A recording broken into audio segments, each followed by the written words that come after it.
Hi everyone, how are you? So చాలామంది నా కల్చర్ని, నా రిలీజన్ని, నా క్యారెక్టర్ని తెగ క్వశ్చన్ చేస్తూ, కొంతమంది అయితే ఏకంగా రీల్స్ పెట్టారు. నా సనాతన ధర్మాన్ని క్వశ్చన్ చేస్తూ, నా అమ్మతనాన్ని క్వశ్చన్ చేస్తూ, నా హిందుత్వాన్ని క్వశ్చన్ చేస్తూ, నేను ఎక్కడా కూడా ఇన్ని రోజులు సోనం వాంగ్చుక్ గారి ప్రొటెస్ట్లో పిల్లల ఫ్యూచర్, మన future, education, this nations future, దాని గురించి తప్ప ఇంకా దేని గురించి నేను డిఫ్లెక్ట్ చేయలేదు ఈ టాపిక్. నార్ ద ప్రొటెస్ట్ చేసే సోనం వాంగ్చుక్ గారు కూడా డిఫ్లెక్ట్ చేయలేదు ఈసారి. సో ఆ ప్రొటెస్ట్ని ఉద్దేశించి ఆ ప్రొటెస్ట్ విస్తారణ అంటే ఏమంటారు, ద గ్రావిటీ ఆఫ్ దట్ అటెన్షన్ని చాలామంది వాళ్ళ స్వయం సెల్ఫిష్ పర్పసెస్కి వాడుకున్నది నిజమే. But I have never supported such things throughout. But కానీ like I said, there been reels, ఆడవాళ్ళు కూడా మగవాళ్ళు కూడా చాలా చండాలమైన, అగౌరవమైన, వాళ్ళ బుద్ధి, వాళ్ళ నేచర్, వాళ్ళ క్యారెక్టర్ బయటపడేలా మాట్లాడారు. ఇప్పుడు నేను క్వశ్చన్ చేస్తున్నాను, అలాంటి సోకాల్డ్ దేశద్రోహి అయిన అతనికి ఎందుకు ప్రైమ్ మినిస్టర్ గారైనా పెద్ద పెద్ద వాళ్ళందరూ ఎందుకు వచ్చి మాట్లాడారు? ఎందుకు? I really want to understand if he was a traitor. So దీన్ని బట్టి ఏమర్థమైంది? సగం సగం మిడిమిడి జ్ఞానంతో, హాఫ్ నాలెడ్జ్, హాఫ్ బేక్డ్ బ్రెయిన్స్తో ఏదో క్లిక్ అంటే, first of all I feel really very important. ఎందుకంటే ఏది వచ్చినా రాకపోయినా అనసూయ పేరు పెడితే క్లిక్స్ వచ్చేస్తాయి. అనసూయని తిడితే మనల్ని గుర్తుపడతారు, మనల్ని గుర్తుపెట్టుకుంటారు, మనకు లైక్స్ వస్తాయి అన్నంత ఇంపార్టెంట్ నేను అయిపోయాను. అది నా గొప్పతనం చెప్తోంది. బట్ మీరు మరి వీళ్ళని పరాన్న జీవులు అనకపోతే ఇంకేమంటారు? సో తొందరపడద్దు.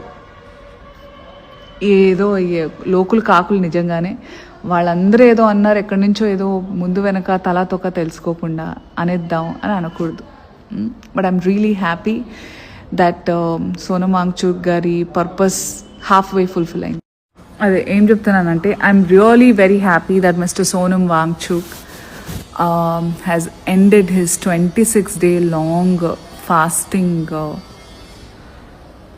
ప్రొటెస్ట్. అసలు అలాంటిది ఇండెఫినెట్ ఫాస్టింగ్ అంటే తెలుసా మీకు?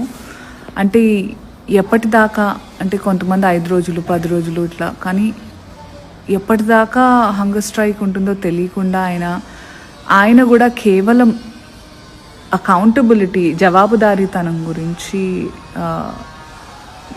ఈ స్టూడెంట్స్ గురించి, వాళ్ళ ఫ్యూచర్ గురించి, మన ఫ్యూచర్ గురించి చేశారు. That's why I kind of supported, and I really hope all the students who participated in the protest from everywhere around the country, someone from around the world also, few came, అందరూ వాళ్ళ ఇళ్ళకి క్షేమంగా వెళ్ళారని అనుకుంటున్నాను. సత్యమేవ జయతే. Also నేను అప్పుడప్పుడు నేనే షాక్ అయిపోతుంటా, నా నైవిటీ, నా ఎంత ఎడ్దానంటే నిజంగా జెన్యున్గా నేను హోప్స్ పెట్టుకుంటూ ఉంటాను. ఎట్లా ఒక ఉమెన్, ఆడవాళ్ళ అటానమీ గురించి, వాళ్ళ ఇష్టము, వాళ్ళ హక్కు అని మాట్లాడినప్పుడు ఎంత రాద్ధాంతం చేశారు. మ్యూజిక్ వస్తుంది. ఎంత రాద్ధాంతం చేశారు. ఈసారి నేను జెన్యున్గా I wanted what ever I was speaking to reach. చాలామందికి ఏం జరుగుతుందో తెలియదు మన దగ్గర, ఎంత సపోర్ట్ దొరికితే అంత బలం ఉంటుంది ఈ ప్రొటెస్ట్కి అని. ఎవరన్నా కవర్ చేస్తున్నారా యూట్యూబ్లో? ఈ బిగ్ ఛానల్స్, స్మాల్ ఛానల్స్, ఇంకేవేవో ఉన్నాయి కదా జనాల కోసం, వాళ్ళ టీవీ, మన టీవీ లాంటివన్నీ ఎవ్వరూ కవర్ చేయలేదు అసలు. ఈ అక్కలందరూ కూడా రాలేదు. ఏంటో 99% వాళ్ళకి సపోర్ట్ ఉంటుంది కదా, ఆ 99% సపోర్ట్ ఈ ప్రొటెస్ట్కి రావాలి అని నేను ఎంతగానో ఆశించాను. ఎందుకు రాలేదో ఈ అక్క వాళ్ళు మాట్లాడడానికి మరి.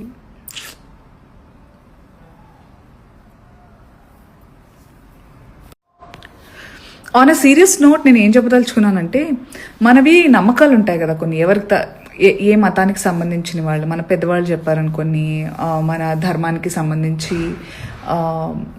ఉంటాయి కదా నమ్మకాలు.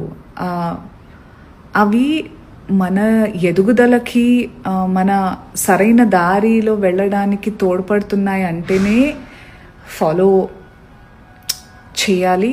చాదస్తంగా మారకూడదు, మూఢనమ్మకాలుగా మారకూడదు. ఎందుకంటే అలా మారినప్పుడు ఇలాగే ప్రతిదానికి ఇక్కడ మబ్బులు ఉన్నాయి, మా దగ్గర మబ్బులు ఎందుకు లేవు అంటే దానికి వీళ్ళే కారణం, దానికి ఈ మతం వాళ్ళే కారణం, నా మతం ఇలా అంటావా, అలా తీసుకొచ్చేస్తారు. అంత చీప్గా చేస్తారు. మనం లెక్క చేయొద్దు, అలాంటి వాళ్ళని కాల్అవుట్ చేయాలి, దేనికి దాన్ని సపరేట్ పెట్టాలి. Please, you know what I'm trying to tell you. So ఒకళ్ళు పేపర్ లీక్ చాలా సంవత్సరాల నుంచి జరుగుతున్నాయి. అండ్ ఇండియన్ ఎడ్యుకేషన్ సిస్టంలో చాలా లూప్ హోల్స్ ఉన్నాయి. హై టైం అంటే ఆ గవర్నమెంట్లో ఎందుకు మాట్లాడలేదు, ఇప్పుడు ఎందుకు మాట్లాడుతున్నారు అంటే, ఒకప్పుడు ట్విట్టర్ ఉండేది, ఒకప్పుడు సోషల్ మీడియా, అంటే ఒకప్పుడు ట్విట్టర్ లేదు, సోషల్ మీడియా లేదు, ఇంత ఇన్ఫర్మేషన్ లేదు, ఇప్పుడు తెలుస్తుంది. అంతేకాకుండా కూడా మనందరికీ కొన్ని విషయాలు తెలుసు. ఓపిక అనేది నశిస్తుంది ఎవరికైనా. మారుతుందిలే, తర్వాత చూద్దాము, ఈసారి మారుతుంది. ఆ తర్వాత మారకపోతే ఓపిక నశించి ఎదురు తిరుగుతారు. అలా తిరిగినప్పుడు అప్పుడు ఎందుకు తిరగలేదంటే మీ బుద్ధి తక్కువతనమే అవుతుంది. సో అలాగే అలాంటి ఇప్పుడు ఎడ్యుకేషన్ సిస్టమ్ గురించి మాట్లాడినప్పుడు ఆయన అప్పుడు ఇలా అన్నారు, ఇప్పుడు ఇలా అన్నారు అంటే, మీరు చిన్నగా ఉన్నప్పుడు గోచులు వేసుకున్నారు, ఇప్పుడు ఎందుకు వేసుకోవట్లేదు అని అడిగినట్టుంది. మంచిది కాదు కదా. సో జీవితంలో వీ డూ మేక్ మిస్టేక్స్ కదా.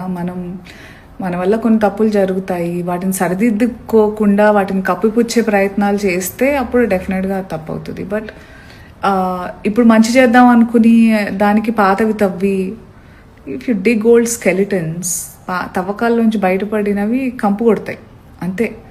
So be smart and support the right things.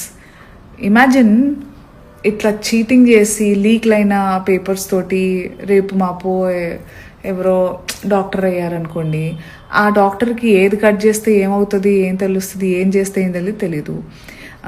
రేపు మాపో ఆ డాక్టర్ దగ్గరికి మీరో లేదా మీ పిల్లలో వాళ్ళ చేతుల్లోనే ఉంటుంది కదా. ఇది కామన్ సెన్స్ కదా. Common sense is not common అనే దాన్ని మనం నిషేధిద్దాం కొంచెం. అదే సింపుల్గా అందరం దీని గురించే పోరాడాల్సింది. దాన్ని మళ్ళీ వ్యక్తిగత ఏమంటారు పర్పసెస్కి, వ్యక్తిగత లాభాల కోసం వాడుకునే వాళ్ళు కనిపిస్తారు. డెఫినెట్గా తెలిసిపోతూ ఉంటుంది. మనకి బుర్ర లేదు అని అనిపించుకోకూడదు. ఓకే, ఏదో కొంతమంది లైక్స్ కావాలనో, కొంతమందిని ప్లీజ్ చేయాలనో మనం బూట్ లిక్కింగ్ చేయకూడదు. తెలుగులో వేరే అంటారు.